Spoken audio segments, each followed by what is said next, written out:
At the sentimental wedding recap, my husband glanced at the screen, his eyes turned red, and he yanked a chair to smash the screen furiously. I stood on the stage, laughing so hard that tears streamed down my face. I had waited for this moment for so long. Miss Dora and Mr. Leo are deeply in love, harmonious, so let's take a look at the beautiful moments they shared, the MC announced slowly. Leo held my hand tightly. He looked so hopeful, with a rare smile on his usually stern face. He whispered in my ear, "Dora, we have good memories, too." Good memories? Like when Leo held my head underwater for 5 minutes or locked me in a cage. Leo, after falling for me, ruined every person who had ever watched me perform. He said that as long as he was around, no one would dare to speak ill of me. I glanced at the rich and famous gathered there, their faces showing smiles of well-wishing but their eyes betraying scorn. How laughable. Leo married someone who had once been locked in a cage and mocked as a plaything. As the love story music began to play softly, Leo looked expectantly at the screen. Suddenly, loud chaotic electronic music blared, and instead of our wedding photos, it was a video of me being abused. In the video, I cried until my voice was hoarse. The image was clear and the sound loud, all thanks to Leo. He recorded this video himself. The moment the video started, Leo's eyes turned instantly red, like a wild beast out of control. He grabbed a chair and violently smashed the screen over and over until it was shattered to pieces. I stood on the stage, laughing through my tears. I said, "Happy wedding, Leo. Do you like my gift?" Holding my belly, I almost laughed until it hurt. No one dared to whisper among the audience. Everyone in the elite circle knew how despicable and dirty I was. No one dared to mock me. Leo was making amends, but I would never forget. On my 22nd birthday, the curtain over the cage was lifted, and I was curled up inside, starved for 3 days. They threw a live chicken in there. They laughed so loudly back then. Why weren't they laughing now? I had always been poor at my studies, relatively dumb, whereas my sister was smart and got into a great university on her own merits. Unfortunately, our parents died in a motorcycle accident. I patted my sister, Melody, on the head and said, "Melody, you go to college. I'll support you." Melody cried and wanted to work in a factory with me, but I scolded her harshly. I still remember that summer in the rental apartment. Melody swore to me that she would make something of herself, not waste my efforts. Melody needed $3,000 in tuition and another $1,000 for living expenses. I took up all sorts of jobs, starting with washing dishes and waiting tables. I didn't earn much, so I saved every penny for Melody. I ate the cheapest noodles and, during video calls with Melody, I would press my face close to the screen and smile, saying, "I'm eating a burger, it's delicious. You should try some too." My sister worked hard in college once. I brought a big bag of snacks to visit her and found her in the cafeteria, soaking pieces of bread in free soup. Tears flowed down my face as I walked over and ordered her a steak meal. Melody insisted she couldn't finish it. How could she? The steak was barely the size of her palm. We shared it, bite for bite. I thought then that I had to earn more. I started delivering food despite the hardships, but it paid well. When I began making more money, Mel got into trouble.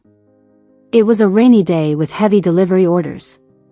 While I was racing around on my scooter, her teacher called. "Are you Melody's sister?" She got into a fight with classmates. I couldn't believe it. Melody was so quiet, you couldn't get a word out of her even if you hit her.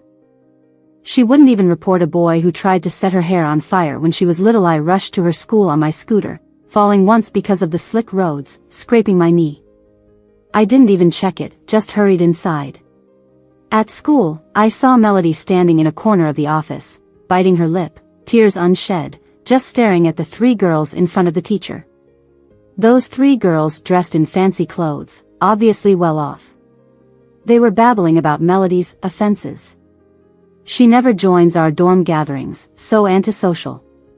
When we talk to her, she barely responds. Won't even tell us what celebrities she likes. She wakes up at 7, disturbs our sleep. We wanted to pitch in for an air conditioner, but she couldn't pay. Who can't afford an AC these days? The teacher, a man, was flustered by the girls and stammered, but locking Melody out of the dorm overnight was too much. Locking my sister out all night? I fixed my eyes on the girls. The leader, with pink-painted nails labeled Betty, blinked and muttered, "We fell asleep, how could we hear her knocking?" Seeing me, Melody's tears finally fell. She was always like this, not feeling aggrieved unless someone stood up for her. She said, red-eyed, "Sorry, Dora, I've caused trouble." I wiped her tears and said, "It's not your fault, it's theirs." Then, furious, I walked up, slammed my yellow helmet on the table, and yelled at the teacher. "How can you let them lock my sister out of her dorm and not punish them?" "It wasn't intentional, we didn't hear it," the teacher's voice trailed off. The three girls jumped, looking at me and whispering to each other. "Is she a shrew? People from the lower class really lack quality. Scary. I've never met anyone like her in my life." They all acted politely, but I was the shrew. I didn't care. I just didn't want Melody to be bullied. I said, "Well, I don't care. I brought Melody here safely, but you locked my sister outside. You owe me an explanation today." The teacher tried to calm me down, but I wouldn't let it go. Finally, the lead girl got annoyed. She walked over to me angrily and said, "It takes two to tango. Why don't any of us like Melody? Isn't it her own fault? Melody is such an honest girl. She used to cry for 3 days straight when her pet chick died. What could she possibly have done wrong?" I snapped and, in a fit of rage, slapped the girl named Betty. I never imagined that this slap would ruin my and Melody's lives forever. The girl cried and carried on, but I ignored her. I demanded the teacher switch Melody's dorm. The teacher did change Melody's dorm, and after giving Melody a few more instructions, I went home only to find a lot of blood on my knee, clotted to my pants. The wound on my knee had stuck to my pants, and it hurt like hell when I peeled it off. I just slapped some alcohol and medicine on it and fell asleep. I was woken up in the middle of the night by loud knocking. I lived in a cheap basement rental, with the landlord's family living opposite. May thought it was the landlord. But when I opened the door, 3 men grabbed me. They covered my mouth and restrained me. I smelled something like medical alcohol, then everything went black. When I woke up, I was in a filthy warehouse surrounded by dusty equipment. A man was sitting in front of me with his legs crossed, his shirt open, exposing his chest. He had high-arched eyebrows with a broken left eyebrow. He said, "Dora, you hit my girlfriend. Do you know who I am?" At that time, I didn't know who he was, so I retorted, "Yeah, I hit her." "So what? Hit me back if you want." Little did I know, he was Leo, the wealthiest, most powerful young master in the shopping district. He didn't particularly like his girlfriend, he just wanted to mess with someone. Unfortunately, that someone was me. He asked, "Which hand did you use to hit Betty?" Before I could answer, he stomped on my hand hard. I screamed in pain. He smoked a cigarette, watching me with raised eyebrows and pressing down on my hand with his leather shoe. I shivered in pain but stubbornly refused to give in. "Interesting," he said, watching me grit my teeth, cold sweat pouring down. He casually pressed the cigarette butt on my forehead. With a sizzle, it felt like a hole had been burned into my forehead. The pain made me want to roll on the ground. "You've got guts. I wonder if your sister has the same guts." When he mentioned Melody, I immediately chickened out. Melody feared pain, I didn't. I couldn't let Melody suffer because of my actions. I shook as I knelt and banged my head on the ground, begging, "It's my fault. I'm sorry. Please leave my sister out of this. It's all my fault." I kept banging my head, my mind buzzing, but I had only one thought, I had to protect Melody. "Fine, I won't touch your sister. But my anger isn't gone yet." He pulled me up, a sly smile on his face. "If you can hold back from crying, I'll let Melody go." He clapped his hands, and the 3 men surrounded me. Can't remember how I survived that day. I remember crying, writhing on the ground like a fish. I remember getting beaten, my nose bleeding heavily. At first, I could still smell the blood, but then I couldn't. They were brutal. Stomping on my hand with leather shoes, I didn't cry. Slapping my face while pulling my hair, I didn't cry. Twisting my arms painfully, I still didn't cry. Leo got impatient. This is boring, she's not even crying. Bring Melody here and torture them together. Instantly, I cried. Tears mixed with blood and dirt fell to the ground. I hugged Leo's leg. I'm sorry. I was wrong. Please, let my sister go. People like Leo were beyond my reach. His family's connections ran deep. If he wanted to ruin me, no one could save me. I did think of going to the police. But just when I was about to, Leo sent me photos of Melody. He grabbed my throat and said, I'll let you go whenever I'm done playing with you. The wealthy have endless ways to torment people. He saw me as a new toy and couldn't wait to show it off to others. At first, I didn't comply. I resisted. So he tormented me to death's door. He held me underwater for 5 minutes. Locked me in a dog cage for 3 days, throwing in a chicken to taunt me. You might think I remained defiant, gritting my teeth against authority. Sadly, I wasn't that strong or noble. I learned to submit. Only by submitting could I avoid being tormented to death. I'd swallowed my pride back in high school, and Leo eventually stopped torturing me. I endured many hardships. Night after night, I stared at the stars outside my window, calculating when I could end it all. All I wanted was for Melody to finish college, then I could die. What was the point of living? With Leo manipulating me, I couldn't deliver takeout for money. And I didn't want Melody to know my situation, so I had to beg Leo for some money. I clearly remember his mocking look that day. He grabbed my face, saying, finally asking me for something? You want something, you have to give something. He was drunk, his ears red. I shakily held his shirt buttons. He threw me to the ground, calling me dirty. I didn't give up. Crying, I clung to his leg. I knew how pitiful I looked, but I had no choice. I needed money for Melody. I know I'm pretty attractive. A lot of people wanted to keep me as their mistress when I was working. Leo couldn't refuse my looks either. That night, I don't remember how I got through it, but Leo dunked me into the bathtub and scrubbed me hard with a brush. After that night, Leo couldn't get enough of me. I didn't have to sleep in the cage in his room anymore, the one where he used to keep his wolf. He let me sleep on his bed, holding me tightly at night. He brushed my hair like you would a dog and bought me pretty clothes to dress me up. He said, "You really remind me of that wolf I met when I was a kid." Yeah, it looked at me just like that, with those wet eyes.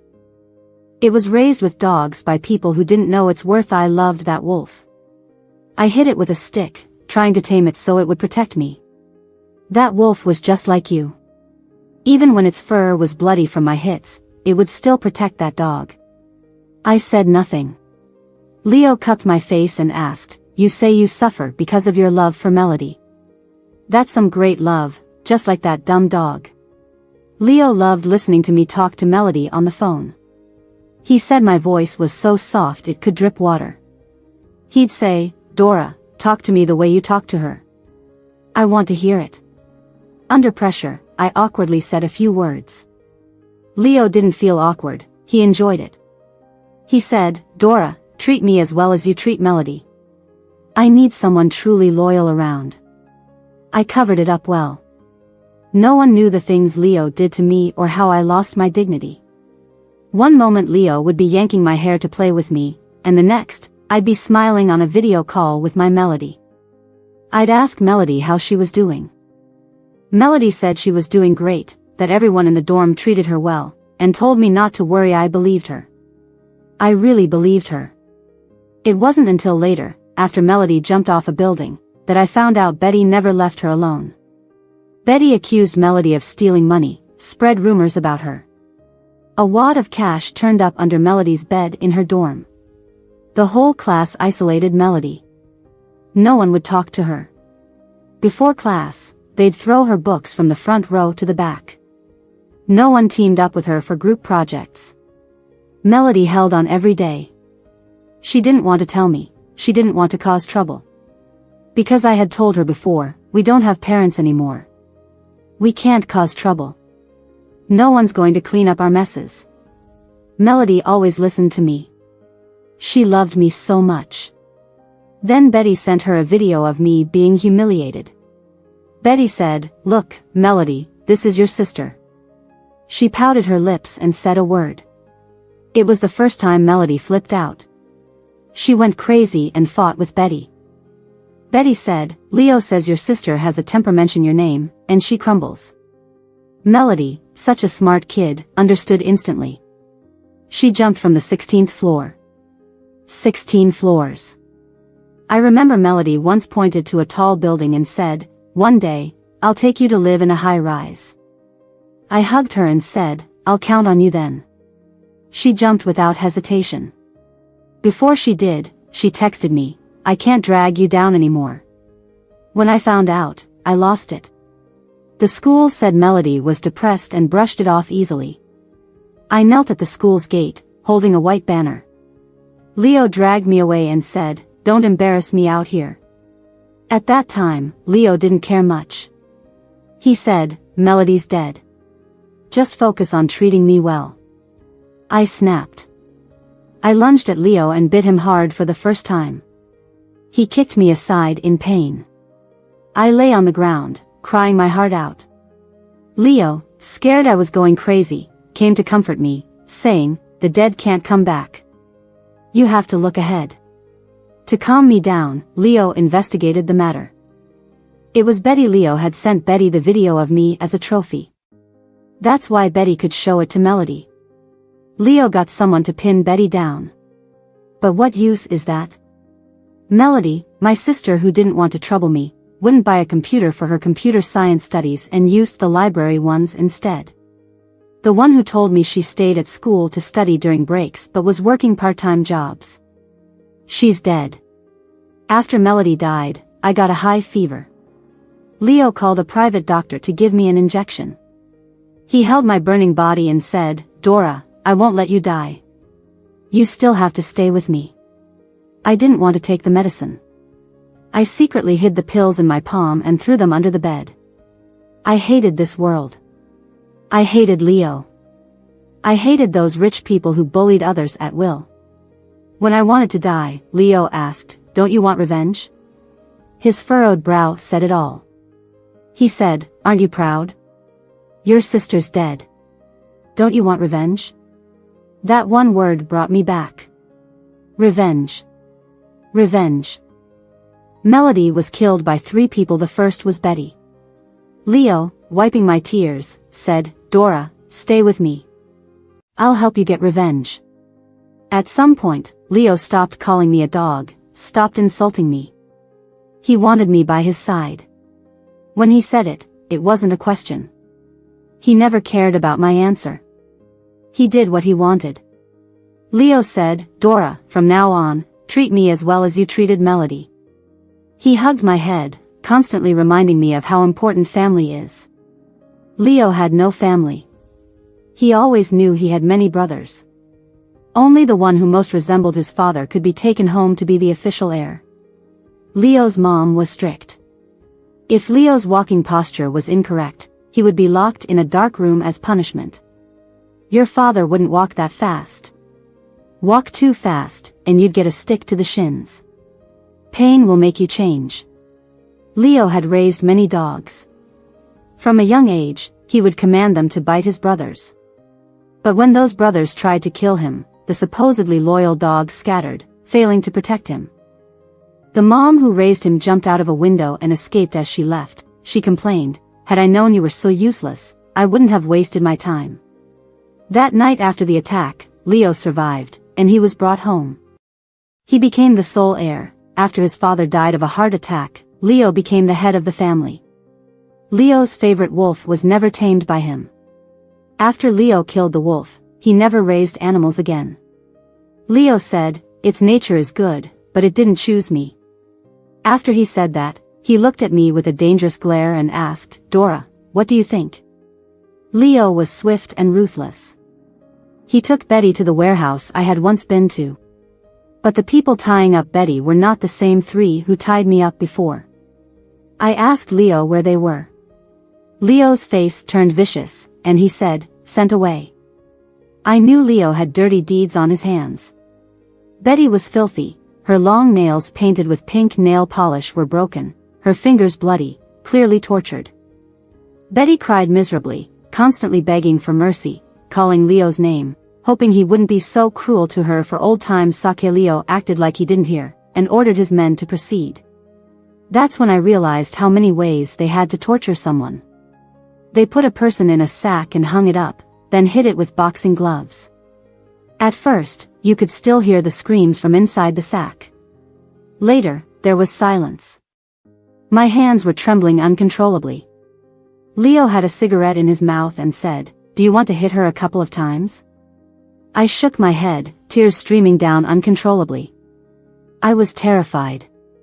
Betty had some money in her family, but she didn't have much backing. If Leo decided to go after someone, he wouldn't hold back. The forces behind him were deep and powerful. When Leo saw me crying in fear, he hugged me and laughed, "Look at you, scaredy cat. Dora, you need a bigger gut to be my woman." That night, I had nightmares all night. I realized something deeply: Leo was not human. Could I ever beat someone like him? Leo did it on purpose. He purposely took me to see Betty to instill fear and maintain our relationship through threats. I had to be calm and composed. Although I had been with Leo for almost over a year, he only recently started treating me well. I knew his hands were dirty, but I had no evidence. Now was not the time to confront him. Only one word: wait. I had to bide my time by his side, like a harmless little animal, letting him caress my soft belly until I could bite him when he least expected it. There would be only one chance, a fatal blow. After Betty's disappearance, the police came by a few times. Betty's parents made a fuss a few times, but in the end, the story was that Betty had an online relationship, went abroad, and got kidnapped. No one suspected Leo. Many people died in this city, mostly from trying to illegally cross the border. After Betty died, I stayed with Leo for 2 years. For 2 whole years, I was the only woman by Leo's side. Leo was extremely controlling and possessive. After being with him, I hardly spoke to any other man. And he erased everything from 3 years ago. Anyone who had seen my performance and mocked me back then met family destruction because of Leo. Once, a woman jealous of me came up and talked about those old things. I hadn't even frowned, and she was immediately dragged away with her mouth covered. No one dared to show me any disdain. They even sent me jewelry, hoping I would say nice things to Leo. In our 2nd year together, Leo flew me on his private jet to some island where we spent 6 months. Those 6 months were so delightful for Leo. During the day, he taught me in the villa. It seemed he wanted to mold me into his ideal woman. He taught me reading. I had always been poor at studies, with bad memory and weak logic, yet Leo taught me management and finance. I didn't understand, and it brought me to tears. Leo laughed happily and said, "If you can memorize even a bit, I'll reward you." Leo's rewards were kissing, hugging, and touching me. Was he rewarding me or himself? I threw up but still tried hard to memorize. When Leo had meetings, I'd fall asleep while memorizing. When I woke up, Leo was drawing turtles on my forehead with a pen. As soon as I opened my eyes, he was a bit flustered, with red ears and a shy gaze. I said, "What are you doing? You're acting like those bad boys at school." Leo responded harshly and confidently, "I never went to school." Leo had been raised solely by his mother and had never attended school. All his knowledge came from private tutors. He lived to inherit the family business. His family was a shadowy tumor, massive and filthy. But greed attracted people to join this underground empire. Leo packed my schedule tight. He taught me how to shoot. He bought me a beautiful handgun. Standing at the shooting range, he held my hand, keeping me steady and focused ahead. He half closed his eyes, his narrow eyes revealing arrogance. He said, "See that dummy's head up there?" A bang echoed. Leo's aim was excellent. The dummy's glass head shattered instantly. I fired several shots, missing all the targets. Leo said, "Dora, you still have a lot to learn." I enjoyed learning to shoot and practiced every day. At night, the sea breeze on the island was cool, waves crashing against rocks, splashing white foam. These were rare quiet times with Leo. He would hold me tight by the sea, picking up random stones, then clutching me on the cold rocks. It was like he wanted to merge me into his body. He would call my name repeatedly, "Dora, I'm your man." I had learned to shoot, and one night while Leo was asleep, I pointed the little handgun at his forehead. I controlled my shallow breathing. Suddenly, Leo's eyes snapped open. In the dark, his eyes shone like gems, fierce and glittering. He grabbed the barrel of my gun and said with a smirk, "I can't die. If I'm dead, I can't be with you." I said, "Leo, why don't you just die?" "I hate you." I pulled the trigger. The bullet didn't pierce his skull. Just as I expected, that little handgun was just one of Leo's toys to humor me. After every training session, the bullets were always taken away. I tried hiding some once, but they found them quickly. This assassination attempt was bound to fail. It was my way of testing Leo's limits. Leo sat up and hugged me. I bit his shoulder hard, tasting blood. "Dora, if I die, you'll end up marrying someone else. I can't bear that. If I die, I'll make sure you die with me. Even if it means going to hell, you'll be with me," Leo said with a smile, but his eyes were unwavering and firm. He bit down on my finger hard. "You ungrateful little wretch." The following year, I learned Leo's secret. He had multiple identities. He had worked on various projects under names like Howard and William. He was involved with drug lords at the border. Things were unstable at the border recently. Leo traveled more, and more people died. The higher-ups took notice. A new cop had arrived. Leo invited him to dinner. Leo smiled warmly and said, "You look young. Why not go to a big city instead of this remote place?" The new cop's name was Calvin. Intimidated by Leo's presence, Calvin shrank back, his voice lowering instinctively. I glanced at Calvin a few times. He looked like he was scared stiff. Leo, twirling a jade thumb ring, said, "This place is known for its scenic mountains and clear waters. It's a good place to be." Leo smiled as he pushed a few pieces of jade toward Calvin. "This place produces jade. These few small pieces, take a look at them." Calvin glanced at the jade briefly, not daring to touch or even look at them much. Leo laughed heartily, as he was used to people being afraid of him. I remained silent, playing coldly with the tassels on my dress. Leo didn't allow me to have a phone or play with one. Seeing me playing on my own, Leo, unhappy, gripped my hand tightly under the table. After dinner, Leo, having drunk a bit, pressed me down in the car, his eyes dark like a predator. "In the night you looked at him 13 times. What, think I'm getting old? Prefer the young ones?" Leo wasn't that old himself, just with a scarred eyebrow and a sinister air making him look over 30, but he was only 28. I said, "No." Leo grumbled jealously, a cowardly wimp. "When I speak, he's too scared to even breathe. Is that worth looking at?" He pressed me down forcefully, kissed my forehead, and said, "Tonight, you're punished to keep looking at me." I had no fond feelings for Calvin. 1, because he seemed as weak and obedient as the dogs around Leo. 2, because Leo's punishment for looking at him made me disgusted. But I ran into Calvin a few times. Seeing me made him lower his head in fear, hurrying to avoid me. He knew I was Leo's woman. He feared Leo and didn't want to upset me, wanting to avoid me entirely. In front of Leo, he would serve tea and nod at everything, lacking any police dignity. Meeting Leo made him bow and scrape, which annoyed me. Leo knew I didn't like it and was very happy. He couldn't hide his smile and said, "Not every man can be like your man." In my 3rd year with Leo, he held my foot, painting my toenails with concentration. His usual sharpness softened, showing a hint of gentleness. Leo felt the calluses on my feet and spoke with some impatience. 3 years of care, and they're not healed. I gently kicked him, and he wasn't angry. While painting my nails, he casually said, I plan to give you some businesses.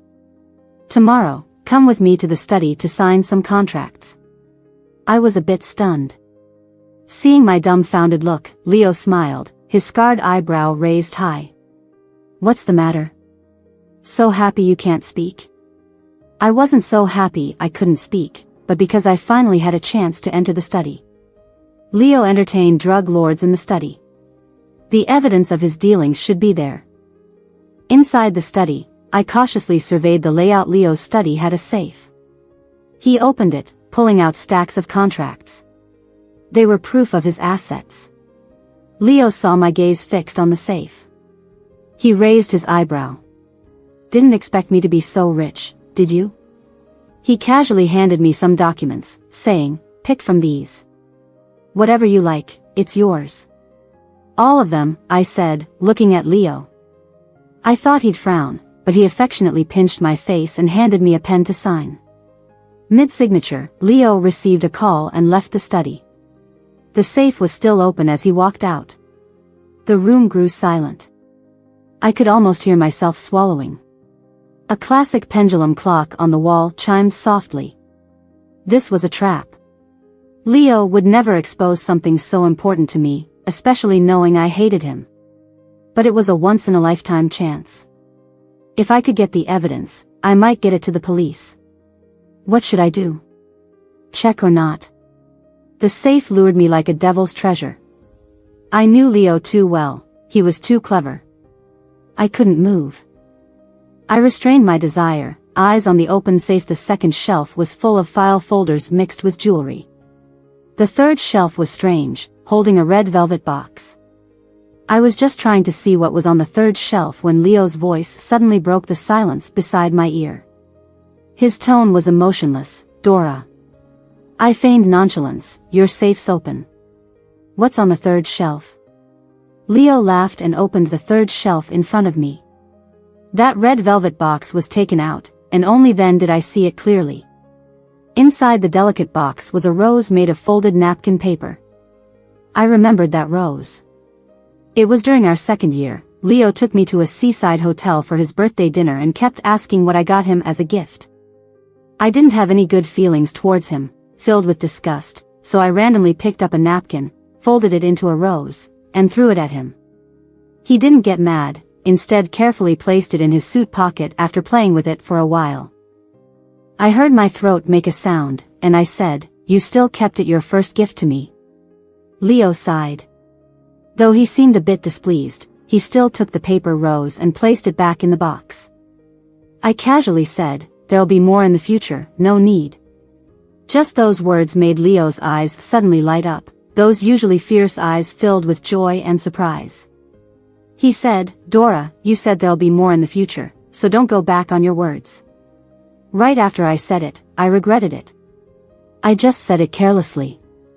But Leo was overjoyed, holding on to me tightly. Dora, we have a future together. Then Leo told me, Dora, you're pregnant. I was pregnant. This was the most disgusting and infuriating thing for me. The person who killed Melody was right in front of me every day, and I was pretending to be happy while trying to gather evidence to bring him down. And then he tells me I'm pregnant.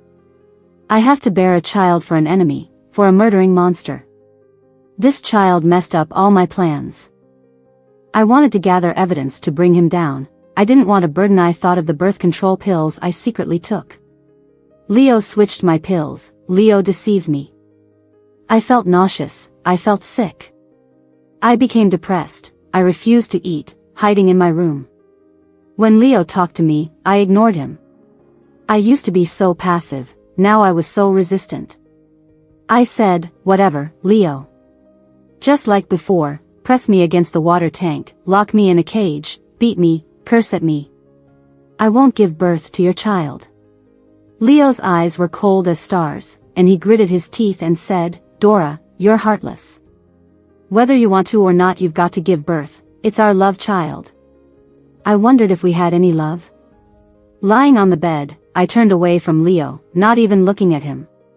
Leo started smashing things behind me, breaking the expensive vases and decorations he had given me.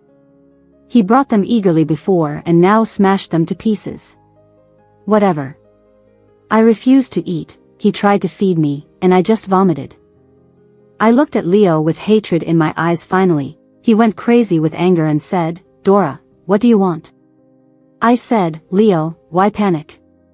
I've gone without food, locked in a cage for 3 days before, and was just fine after." Leo stood towering in front of me, his figure almost enveloping me. He gritted his teeth and said, "Dora, I'll kneel if you take a bite. Don't you realize you're carrying a child?" I knew my body well, but it didn't matter. I had no love for this child. The child was forced on me by his father. Leo controlled everything. I had no way to prevent pregnancy. I said, "Then kneel." With a thud, Leo immediately dropped to his knees. This 6'3" man kneeling on the ground like a bear looked ridiculous. On his knees, holding porridge, he said, "Dora, you're heartless. Are you going to eat?" I ate.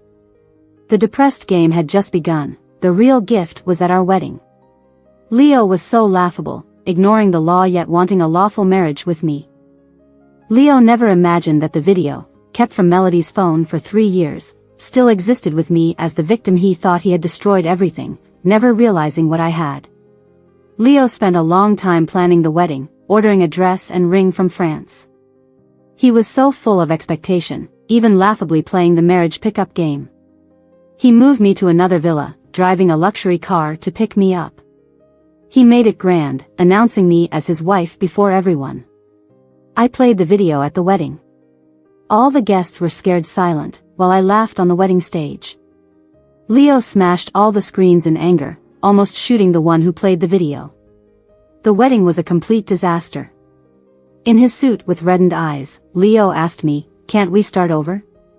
I pointed at the video laughing and asked, "What do you think?" Leo's eyes turned uncontrollably red, asking me, "What should I do?" Then, squatting down slowly, covering his face, roaring like a beast with tears running through his fingers. This wasn't the cold-hearted Leo anymore, but a boy lost and shattered at this moment. Leo lost his dignity. Leo became a big joke. No one dared laugh at him to his face though. I didn't speak to Leo.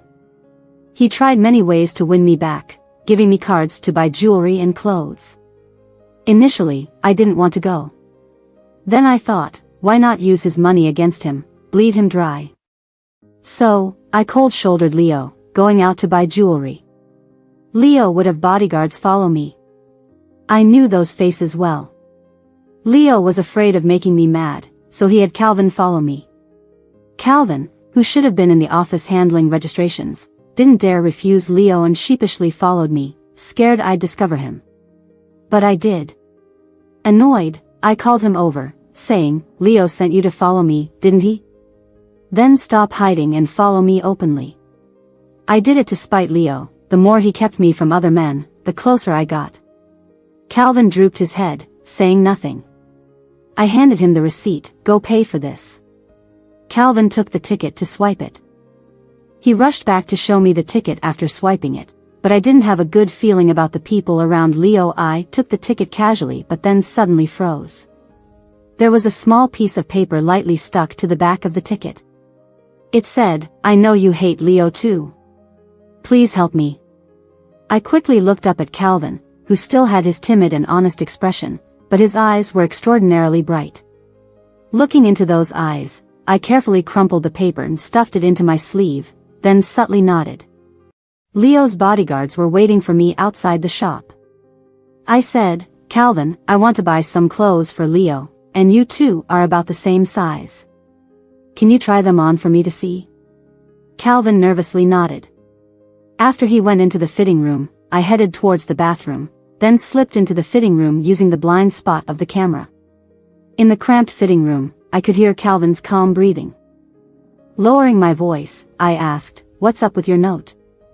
I attended your wedding with Leo and realized you're on my side. I am an undercover cop. Leo is colluding with drug lords, and our higher-ups are investigating, but we need evidence to arrest him." Calvin quickly explained, his timid look replaced by firmness and calm. I feel the same. I always want to kill Leo. What do you need me to do? I asked. Calvin replied, based on my investigation, Leo has an important deal in a week. Can you go with him? Calvin sounded hesitant. He knew Leo liked me but couldn't guarantee Leo would take me. Leo is very cautious. Without evidence, we can't arrest Leo. I had to find a way to the deal site. Constantly fighting with Leo wasn't getting us anywhere, so I had to bite the bullet and give in. I had Calvin buy 2 bottles of wine, spiked with a sleeping drug. Leo can drink a lot and rarely gets drunk. When Leo came back that night, I was waiting for him on the sofa. He entered quietly, afraid of waking me. Seeing me, he was surprised and asked, "Why aren't you asleep?" I frowned and said, "Why are you so late?" My tone was impatient and angry. Calvin had mentioned that men tend to seek comfort from other women during Cold Wars. Did you go see someone else? I grabbed his tie and said harshly, "Leo, you've ruined me, and now you're looking for another woman?" My accusations left Leo stunned for a moment. He quickly realized what I meant. Instead of getting angry, he looked pleased. He grasped my hand and said, "Dora, you heartless woman, who else do I have besides you?" I wriggled in his arms and acted annoyed. How would I know? You're Leo. I sniffed him and said, "You smell of infidelity." Seeing my cat-like behavior, Leo burst into laughter. Hugging me, he said, "Dora, you're jealous." I love it. Ignoring him, I picked up the poured wine to drown my sorrows. Leo extended his arm to grab my glass, frowning, "You're pregnant. Don't drink."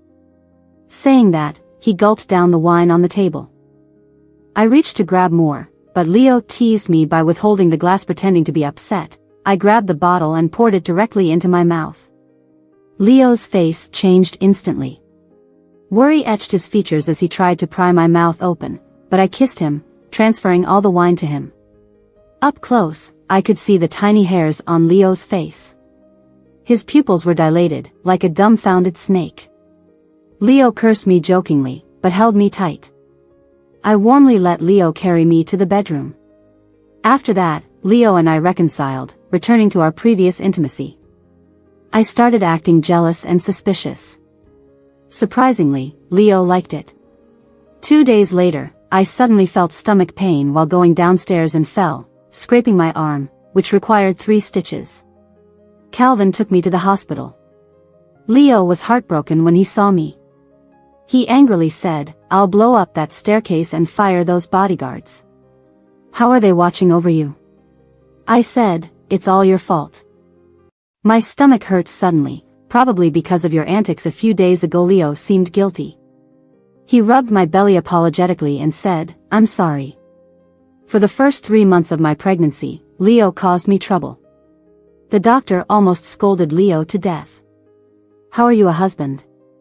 Don't you know you shouldn't have intercourse in the first 3 months?" Luckily, the mother is okay this time. Had anyone else scolded Leo like that, he would have shot them. But this time, Leo meekly admitted his mistake like a guilty schoolboy. After that mistake, Leo felt guilty.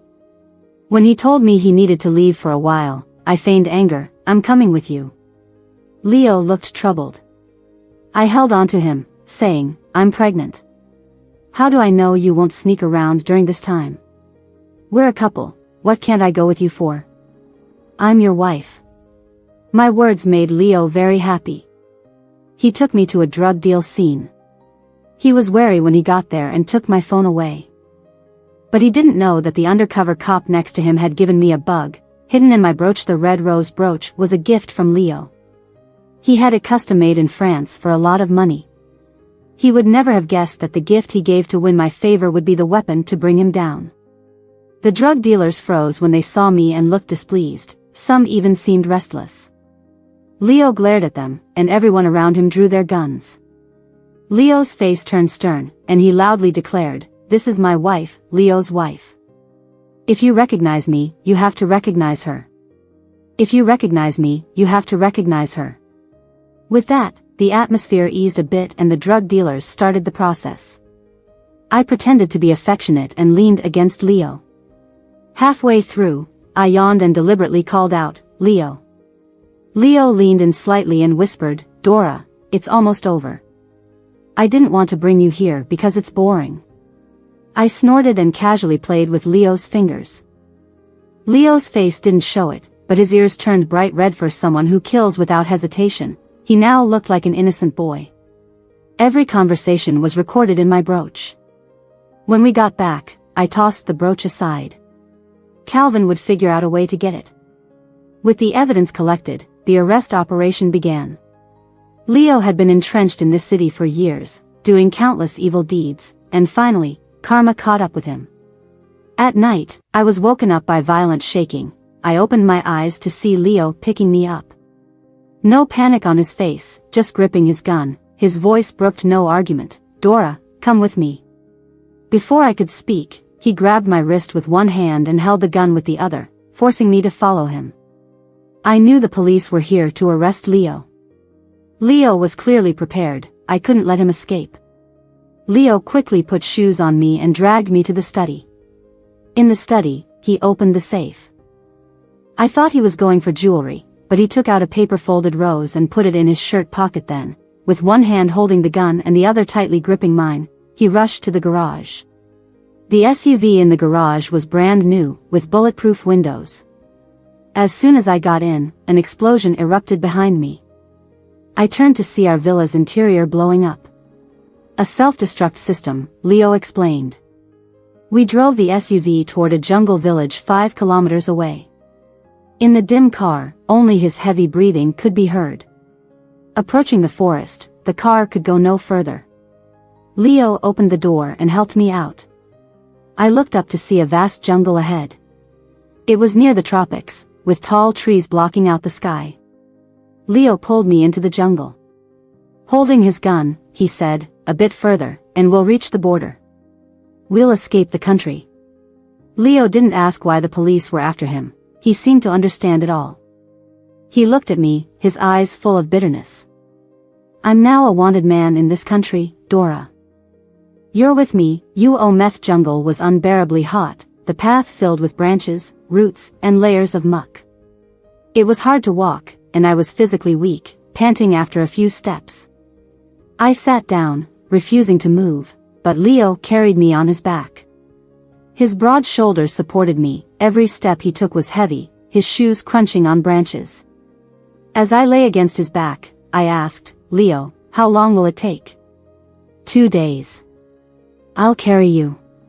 "I won't get tired," Leo said. Leo carried me all night. By evening, he pulled out a chocolate bar and handed it to me. Just one piece of chocolate, which I had casually put in his pocket yesterday. I asked, "What about you?" Wiping sweat off his forehead, he said, "I'm not hungry." From long without food and water, Leo's lips were dry and even cracking. Under the moonlight, he didn't complain, but his resolute face showed a hint of tenderness. I calculated when the police would find me and began to worry. Will Leo really escape? A bird, startled, suddenly flew away, its noisy cries startling me in the distance. Hurried footsteps approached. Leo's face changed. He quickly picked me up and ran. The police had found us. The sound of gunfire snapped me awake. Leo shielded me, but his right shoulder was hit. A few beams of flashlight suddenly pointed at us. I couldn't open my eyes for a moment. Leo shielded my eyes with his good hand. I squinted and saw Leo had a smile on his face. What kind of smile was that? Desperate, cruel, with a touch of viciousness. You underestimated Calvin. Thought he was a coward. Calvin, wearing leather boots, walked over. He pointed a gun at Leo's head. You underestimated justice. Calvin gripped the pistol, his face firm and eyes calm. The smell of blood hit my nose. Blood kept seeping from Leo's shoulder, soaking his clothes, staining the paper rose on his chest a ghastly red. Leo still didn't let go of my hand. Calvin gestured for me to come over. Leo's dark eyes stayed fixed on me. There was no surprise, no anger from betrayal, no yelling at me. Instead, he looked at me calmly. He asked me softly, "Now, you've gotten your revenge. Did you ever love me?" His lips were pressed tightly, seemingly eager for my answer, yet as if he already knew it. I bit my lip. Before I could answer, Leo let out a bitter laugh, as if he had known the answer all along. He seemed to relax, his previously tense shoulders slumping a bit. Suddenly, Leo raised his left hand. At some point, he had switched the gun to his left hand. I remembered Leo was good with guns, skilled in both hands. I tried to jump to grab the gun, but Leo quickly pointed it at my forehead. Leo's lips trembled, his face desperate. "Dora, I'll kill you first. Will you die with me?" I calmed down and stood still. "All right," I said. Leo wouldn't kill me. At the end of his life, he pointed a gun at me, wanting me to say no like before. "Dora, will you marry me?" "No." "Dora, will we live together in the future?" "No, Dora, don't die, okay?" Leo didn't want to hear yes this time. Leo didn't want me to die because he knew I never got over Melody. First target of revenge was Betty, second was himself, and the third was me. I had long been prepared to die. He wanted me to live well, wanted me to promise to not kill myself after his death. But I refused to do as he wished. As soon as I spoke, Leo took a deep breath, his tone firm and stern. "Dora, don't die. If you die, I'll haunt you in hell." With that, Leo forcefully pushed me towards Calvin. Calvin caught me in his arms. Standing next to Calvin, I looked at Leo sitting under the tree. He'd lost a lot of blood, his face pale, like a trapped beast. Only his broken eyebrow was still tightly furrowed. He raised the gun in my direction and shouted, "Dora, close your eyes. Calvin, cover her eyes." Before I could respond, Calvin's hand quickly covered my eyes. In the darkness, I heard a bang. Then Calvin turned me around with his hand still over my eyes. I heard the commotion. Someone whispered, "Leo's dead." I forced a smile. Calvin's hand rested on my shoulder. He said, "Dora, you're crying.